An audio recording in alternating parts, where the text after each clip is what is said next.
Hello les Globetrotters, j'espère que vous allez bien. Je vous retrouve aujourd'hui pour une vidéo cadeau de Noël et d'anniversaire.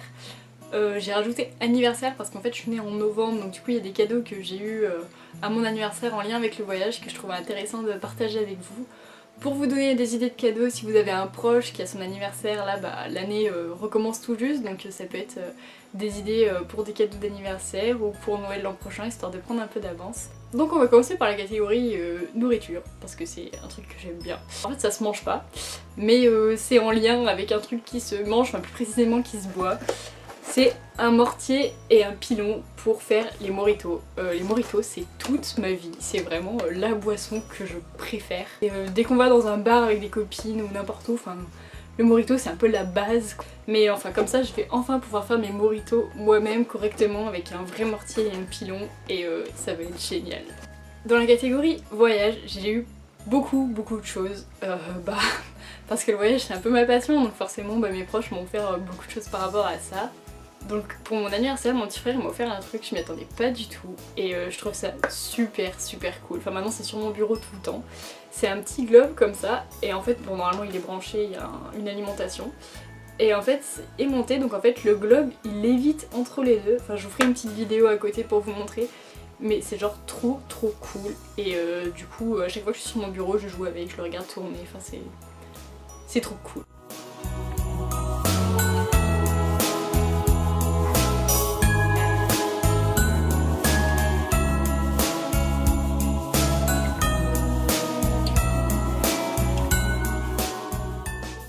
Un autre cadeau que j'ai eu par rapport au voyage, c'est un parapluie. Donc ça peut paraître con, mais moi j'ai jamais de parapluie déjà. Mais celui-là, je trouve qu'il est super stylé.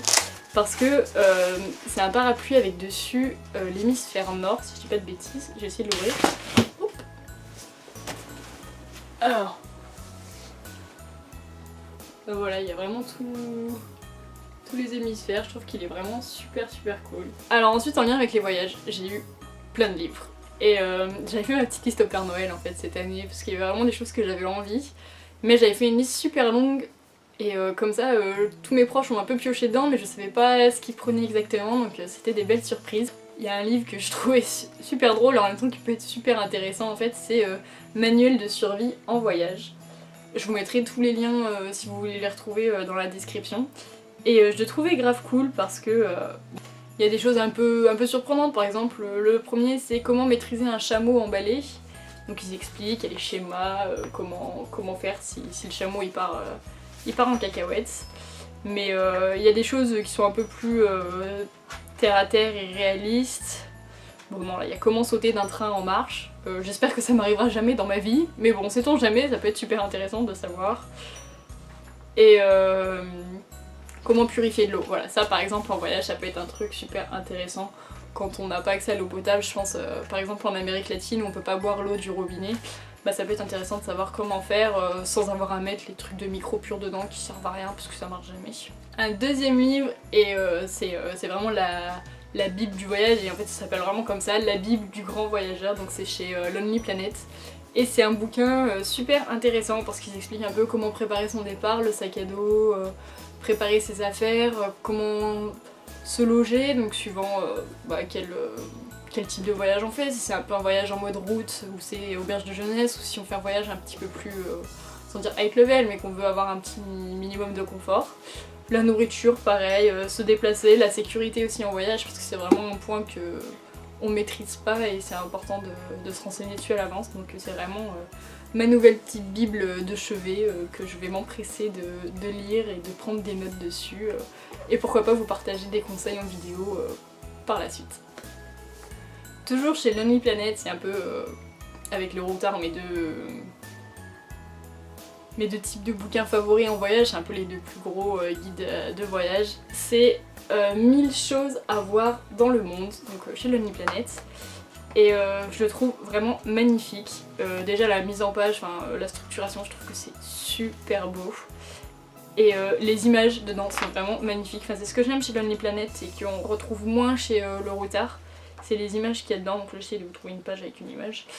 Mais par exemple, c'est quelles sont les plus belles barrières de corail à voir dans le monde et on vous montre les images. Qu'est-ce qu'il y a d'autre, les lieux de mémoire de la Seconde Guerre mondiale. Donc c'est vraiment par thématique, il y a autant les phénomènes optiques troublants, des ports mythiques, les grands canyons, enfin c'est répertorié par catégorie, il est vraiment super beau. Et ce que j'aime bien et que j'ai découvert du coup en ouvrant mes paquets, c'est que c'est des nouvelles éditions, elles sont en format poche, on va dire assez grossier parce qu'ils se restent gros, mais normalement les vraies éditions elles sont plus grandes et je trouve que dans un sac à dos, alors je les emporterai sûrement pas en voyage, je prendrai des photos ou je prendrai des notes, mais par exemple quand je vais en cours à Chambéry, ça vaut le coup de le mettre dans mon sac et comme ça le lundi soir quand je suis dans ma chambre, je peux potasser tout ça, ça reste un guide pratique à balader. Un livre que je suis super contente d'avoir reçu à Noël parce que c'est pas toujours facile de pouvoir poser une semaine de vacances comme ça. Maintenant vu que je suis en alternance, j'ai un patron avec qui il faut que je vois pour poser mes semaines. Donc il est pas du tout embêtant là-dessus, mais c'est vrai que ça dépend des semaines, on peut pas poser n'importe quand et on n'a plus les vacances scolaires maintenant. C'est le livre Nos 52 week-ends coup de cœur dans les villes d'Europe. Et celui-là c'est chez Le Routard. Et je trouve ça vraiment génial parce que du coup partir un week-end comme ça en Europe, en plus il y a tellement de belles choses à voir en Europe. Enfin, moi j'ai fait un petit tour d'Europe cet été et j'ai vu une infime partie de chaque pays et là rien que l'idée de pouvoir me dire ah je repars un week-end en Slovénie ou je vais un week-end en Allemagne, en Autriche, en Pologne, enfin il est vraiment super bien fait, ils expliquent les choses principales à voir dans une ville, les endroits où on peut dormir, où manger des trucs sympas et typiques, enfin vraiment c'est une deuxième bible du voyage je pense pour les voyages à courte durée sur un week-end et pas loin de la France. En lien avec le voyage c'est tout, par contre par rapport aux livres, du coup je vais basculer sur la section livres pendant que j'y suis, j'ai reçu un autre petit truc qui est vraiment trop mignon et qui me ressemble tellement en fait. C'est un petit agenda en fait de bureau et donc celui-là c'est 365 jours de bonheur. Et ce que j'adore c'est que alors déjà on peut le plier pour le poser sur le bureau de manière un peu plus sympa, voilà comme ça. Et c'est un peu en format post-it, bon sauf qu'il colle pas, mais du coup pour chaque jour de l'année il y a une petite citation ou une petite phrase sympa. Toujours dans la catégorie des bouquins, il y a 2 livres que je me suis offert à moi-même. Alors c'est des livres, quand je vais vous les montrer vous allez me dire ouais, enfin c'est pas funky, hein, c'est pas Pump It Up. N'empêche que pour moi en fait c'est Pump It Up parce que ça touche à mes projets professionnels et c'est des livres vraiment super intéressants. Donc il y a le livre Marketing 4.0, il est super intéressant, j'ai commencé à le lire et c'est comment suivre le parcours client sur internet justement. Le marketing avant on n'utilisait pas trop le monde du digital et aujourd'hui c'est une aberration dans sa communication et dans son marketing de ne pas utiliser le digital, internet et les réseaux sociaux, et ça explique tout ça, comment le parcours client s'est digitalisé et comment aider son entreprise à améliorer l'expérience client sur internet, donc c'est vraiment super intéressant. Et enfin le deuxième bouquin, il va pas vraiment me servir cette année mais c'est plus pour l'an prochain, je souhaite me spécialiser dans le domaine du marketing et du management sportif. Et du coup j'ai trouvé un livre, c'est un peu la bible du marketing et management sportif justement, c'est Management du sport, marketing et gestion des clubs sportifs. Je sais pas encore dans quoi je souhaite m'orienter dans le milieu du sport, si c'est la gestion de marque, la gestion de clubs de sport, tout ça. Mais dans tous les cas, il y a tellement de beaux métiers à faire là-dedans et je commence maintenant à me mettre un peu l'esprit dedans, à réfléchir parce que ça va arriver vite, l'air de rien. Donc voilà, la série des bouquins, c'est tout pour cette année. Enfin c'est tout, c'est déjà pas mal, hein, vraiment. Je trouve que va falloir que je trouve le temps et que je prenne le temps de lire tout ça, mais vu que c'est des sujets qui m'intéressent et qui me passionnent, que ce soit le marketing, le sport ou les voyages, il y aura toujours le temps pour potasser tout ça, donc je suis super contente de ces cadeaux-là. Un cadeau dont je suis vraiment mais super contente, et quand je l'ai vu en plus, je m'y attendais même pas, pourtant je l'avais mis dans ma liste, mais je m'étais dit oh y a personne qui va m'offrir ça dans le fond. Et c'est mon petit frère qui me l'a offert, donc en plus je trouve que c'est encore plus drôle.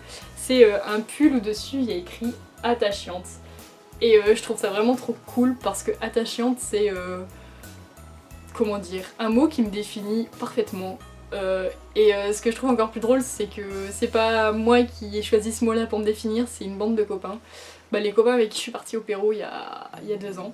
Quand on s'est rencontrés, voilà, on se connaissait pas tous encore et on regardait un peu les qualités et les défauts de chacun. Et pour me définir moi, ils se sont tous mis d'accord sur le fait que Marie c'est comme une petite sœur, elle est chiante mais elle est super attachante.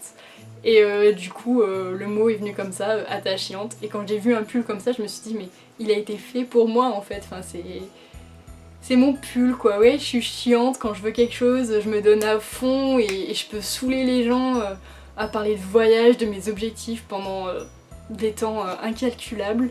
Mais dans le fond en fait je suis gentille et je suis quelqu'un d'attachant parce que c'est ma passion et que ouais voilà je suis attachante quoi. J'ai eu une veste qui est vraiment super sympa. Donc c'est une veste un peu kaki comme ça et je la trouve cool parce qu'elle est chaude mais elle fait très bien pour les demi-saisons donc je pense que pour le printemps elle sera parfaite. Pour voyager elle est super légère donc je pense que la personne qui me l'a offert a pas du tout pensé à ça quand elle me l'a offert. Mais il n'empêche que moi c'est la chose à laquelle je pense, c'est pour optimiser mon sac, ça va être génial. Pour partir dans des week-ends en Europe ça va être tout simplement trop cool donc je suis vraiment super contente d'avoir une petite veste comme ça qui tient chaud, qui prend pas de place et qui est parfaite. Je suis en train de me rendre compte que je l'ai pas avec moi parce que c'est un gros mug et qu'en fait c'est mon mug que je prends pour aller au bureau donc en fait il est à mon boulot actuellement donc je l'ai pas là. Mais c'est un mug de la marque Monsieur Wanderlust, c'est une marque que j'adore, c'est une marque espagnole et ils font plein de trucs, autant de la papeterie que des... comment dire, ça peut être des tasses, enfin ils font un peu de tout, des bougies, au-dessus il y a toujours des phrases super motivantes et là si je me souviens bien, sur la tasse il y a écrit « Osez vivre ses rêves » ou quelque chose comme ça. Et je trouve que c'est super motivant le matin quand j'arrive au boulot, je me sers mon thé dedans et je commence la journée vraiment avec une grosse motivation et c'est super cool. J'ai reçu un parfum que je trouve tout simplement génial, c'est le parfum Olympea. C'est un parfum sur lequel j'ai flashé depuis je dirais bien un an parce que ça fait un moment qu'il existe sur le marché mais je le trouve vraiment magnifique. Le packaging je le trouve tout simplement dingue, enfin, et il sent super bon, enfin je vais mettre un petit coup. Mais ouais non il est vraiment au top et je suis trop contente qu'on me le fasse. Et enfin le dernier cadeau de Noël, c'est moi qui me le suis offert à moi-même juste avant Noël en fait, enfin j'ai pas réussi à attendre Noël, je me le suis acheté 2 jours avant Noël.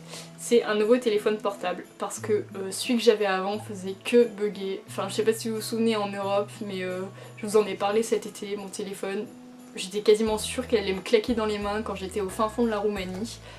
Et il a quand même réussi à tenir jusqu'à décembre cette année, donc c'est plutôt pas mal, mais là il commence à faire un peu pomper l'up dans tous les sens, donc j'ai dit stop.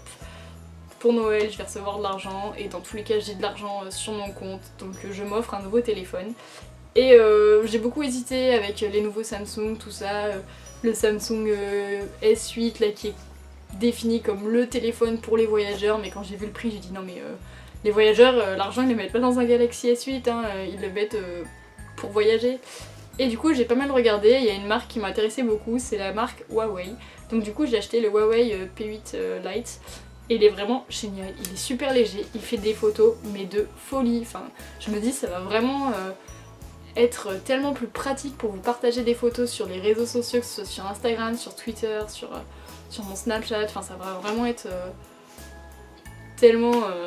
ouais, tellement simple parce que avant je prenais les photos avec mon appareil photo, je les mettais sur mon drive, avec mon téléphone j'allais sur drive récupérer les photos pour que vous ayez des photos de belle qualité et là ça va couler de source, ça va être génial, enfin vraiment je suis super contente d'avoir investi dans un nouveau téléphone.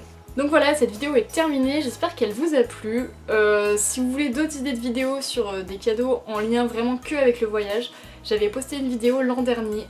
Dans tous les cas, j'espère que vous avez passé des belles fêtes avec vos proches et vos familles. Et je vous souhaite une très belle année 2018 à vous tous. Bisous, bye bye!